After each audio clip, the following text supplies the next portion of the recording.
Weh, Weh. Faham? Weh. Apa? Weh. Tolong aku ni. Sekejap. Tolong aku ni. tak. Sekadar aku tanya kau, apa masalah kau upload video tu? Tak. Ha? Minta maaf. Apa maaf? Saya minta maaf. Tanya kau ni, weh. Ha. Tanya kau, apa masalah? Bang. Break bang. Video yang mana? Video yang mana bang? Video yang mana? Tak, kau jangan masuk apa ni? Kau rakam apa ni? Tak apa. Weh, betul dia nak tolong weh. Pasal apa? Video yang mana? Video yang mana? Dia tak polis tu. Apa sangat Okey. sibuk-sibuk sangat Okey, upload okey. gambar tu? Okey. Video tu? Okay, saya minta maaf sebab tahu. Sebenarnya pasal video trap polis tu saya ambil kat Facebook.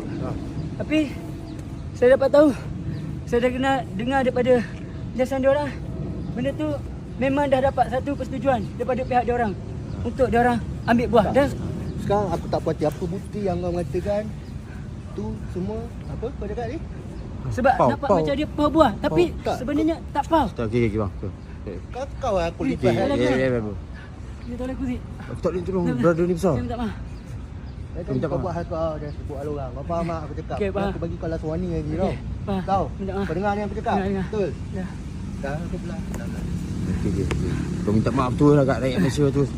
Ada rakyat Malaysia semua, saya minta maaf di atas sebab video trap polis memang sebenarnya saya tak tahu asal dia. Okey,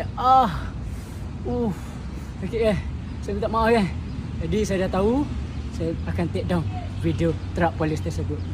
Maafkan saya semua rakyat Malaysia.